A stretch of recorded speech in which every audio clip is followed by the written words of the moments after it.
Okay, class, this is Allusions set number 2 with reference to biblical and mythological allusions.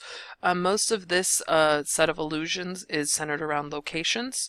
Your note cards for this are due on Friday. And the only discussion we will actually have on these allusions will probably happen on Thursday, since we have a test on Wednesday with relation to the short story units. I have upped this one to 20 versus the 15 that we had before, but some of these are very familiar with you, and you should be able to pick up these rather quickly. And note cards, remembering one side is your name and the name of the allusion. On the back at the top is an explanation of what the allusion originally means, and then the bottom part or the middle part is the idea of how it applies today and what it means today. Okay, so looking at the second set of allusions, I've numbered these, so if you look up here next to each title there's a number so that you know note cards wise what they apply to. So this is note cards 1 through 11, and these are all of the locations. Okay, the first 11 of the locations are actually biblical locations. So keeping that in mind, a large majority of this chapter is spent on Bible stuff. Okay, so Calvary is the hill on which Jesus was crucified, and Golgotha is another name for that hill. Golgotha actually fits also with the idea of kind of like a skull, because the hill itself is shaped like a skull, so it's called a Golgotha. But the full name of it is, the other name for it is Calvary. Bethlehem is the city where the manger is that Jesus was born in, that he had that, or that has that manger in it.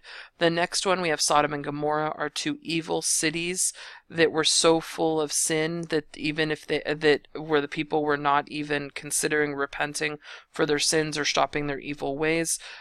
So God actually destroyed the two cities with fire and brimstone, and basically everyone in the cities who were the sinners died. A couple people did escape, but those are ones who were not sinners and who kind of had a little bit of pre-warning by God to get out of the city. Okay, Damascus is another biblical city.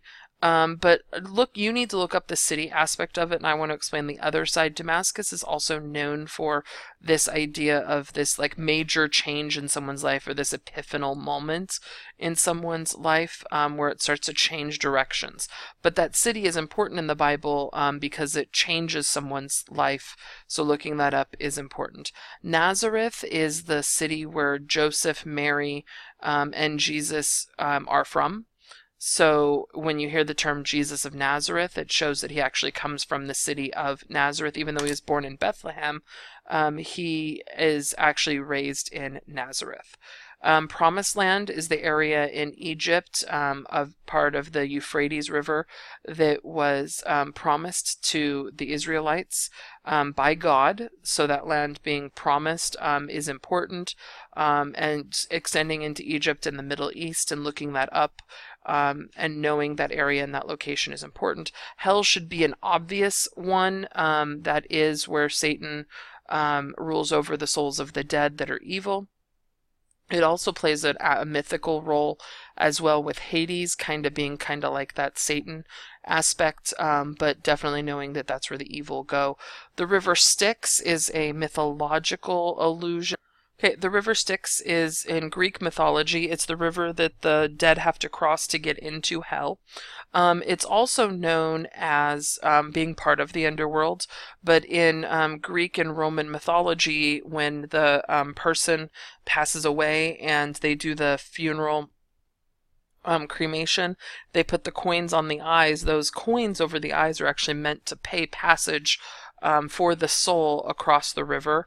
And the other thing about the river Styx is if you actually swear a promise or make a promise on the river Styx, it's meant to be an unbreakable promise. So kind of like the I swear on my mother's grave or I swear on my grandmother's grave, it used to be I swear on the river Styx, fits within that realm.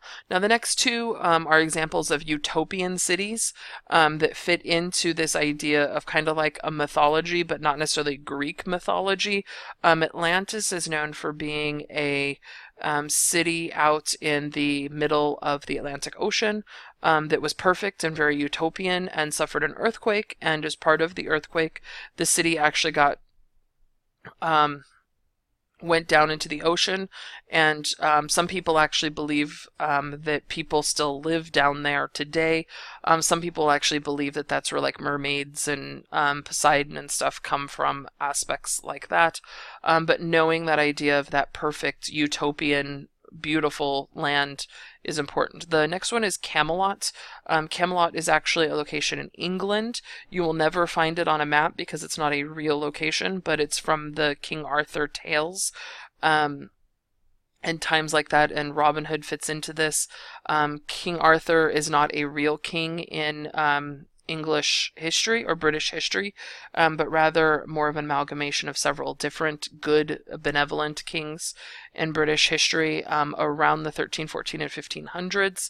But Camelot is his castle, where his kingdom actually is, where his knights lived, where his Knights of the Round Table and Guinevere and Lancelot and all of that stuff fit into there. Now, two main stories that you're going to be responsible for this time.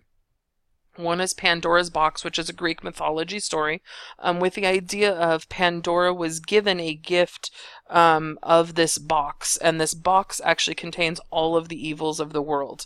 And if you open Pandora's box, you actually let out all of the evils of the world. And people who open, or who are saying, oh, you opened Pandora's box, is meaning that you really are on this evil tour of things, and there's really no turning back within that aspect. But knowing that beginningness to how Pandora got the box and what it means is important. The next one is the story of Jonah and the whale, which comes from the Bible. Much like Doubting Thomas, Jonah had some issues with belief, and he actually was on a ship, and a storm was after him, and the boat was ready to capsize and stuff, and he told the people on the boat to sacrifice him to the sea. And when they did sacrifice him to the sea, he was actually swallowed up by a sea monster, or a whale, and lived within the belly of the whale for 3 days before he was put up on dry land. But the idea is that God helped him, and there was a lesson that God was teaching him, and being aware of that is important. The next one is Oedipus. Most of you have read Antigone or Oedipus at some time in high school or heard the story. This is where the Oedipus complex comes in, the idea of a son at one point or another in his life being in love with his mother. I'm not saying it's true, so please don't say I did. Just going on along the lines of the mythology. Now, Oedipus, doing a quick review of the story, Oedipus was born to the king and queen of Thebes, which is a Greek city. And their names are Jocasta and Laius. Jocasta and Laius were told by the oracle, which is what a lot of people went to at the time, is kind of like they tell your future, so that they believed very much in fate, and if they wanted to try and avoid their fate, they tried to do things. Well, you can't avoid your fate. So when they were told by the oracle that if they gave birth to a son, that the son would grow up, kill the father, and marry the mother, so they decided that when Oedipus was born, that they, because he was a son, that they had a servant take him up to the mountain to leave him exposed to the elements, and that would be, he would die. And the servant, though, had pity on Oedipus and took him to the neighboring city of Corinth, and the king and queen over there were having problems conceiving, so the servant gave him to the king and queen of Corinth, who raised him as his own son. Now, Oedipus, like any young man does when he reaches of age, goes to the oracle and asks what his future is going to be, and the oracle says, you're going to murder your father and you're going to marry your mother. So because he thinks that the king and queen of Corinth are his parents, he leaves Corinth and heads towards Thebes. Well, on the road to Thebes, he kills Laius, who is his real father, but he doesn't know that, and then he gets to Thebes. And when he gets to Thebes, there is this mythical being called a sphinx. I spelled it wrong. It's Sphinx. And this sphinx is basically holding Thebes captive. And it has a plague on it, and there's a drought and famine and no crops and all of that. And the Sphinx says that until someone solves his riddle, or her riddle, that she will continue to have this plague on the city. Now, Oedipus solves the riddle, and he wins the kingship. So the idea is when you solved the riddle, you became king of Thebes, and you got to marry the newly widowed queen. So Oedipus killed his father on the way there. By the time he gets there, the Sphinx has decided that whoever solves this gets to become the king of Thebes and marry Jocasta. Oedipus doesn't know that Jocasta is his mother. There's about 20-year difference in here, but he has no clue, and neither does Jocasta until many years later do they actually learn that he married his mother and had 4 kids with his mother. Now, the Sphinx here, there are 2 pictures. The bottom one, the stone one, is the picture of the Sphinx that is outside the city of Giza in Egypt. And then you have the more mythological creature-y looking one that actually is the head of a woman, wings of a bird, and the body of, I think, a lion, but I'm not sure. But you might want to look that up. I suggest you look up the riddle, because that might get asked of you at some time, and you might have actually heard it before, because I might have used it last year as part of Classcraft. Okay, the Muses are the 9 inspirations, as in when someone goes to write a story or write some music or some piece of literature or poetry or something like that. They call upon the Muses to help them write it. So they're the ones who inspire the arts within people. I'm not going to ask you what all 9 muses are, but I do suggest you write them on your note card so you get full points for that. Okay, the Fountain of Youth is not, it is a mythology, but it's not a Greek or a Roman mythology. But it's said that the Fountain of Youth, if you drink from the Fountain of Youth, that you will have eternal life and beauty, as in you will stay the same age as when you start drinking from the fountain. But you have to continue to drink from the Fountain of Youth. The Fountain of Youth was supposedly found in the year 1513 by a Spanish explorer named Ponce de Leon, and it was actually supposedly found in Florida, and this is a picture of the spring itself, as well as the stone plaque that goes with it. Again, not knowing really if it's true or not. But there's a lot of evil around the fountain, but there's also a lot of this idea of that immortality to go with it. Okay, Garden of Eden comes from, obviously, the Bible. Yes, I know Adam and Eve are naked in the picture, but that goes with the idea of this essentially utopian society, because before Adam and Eve ate from the forbidden fruit, which we had in the first set of illusions, they were innocent to the world. So them being naked, they didn't notice that anything was wrong with it because of that idea of that innocence. But as soon as they eat that apple from the tree of knowledge, that innocence is instantly lost on them. And there will be a full set of illusions from the Garden of Eden within the next couple of weeks.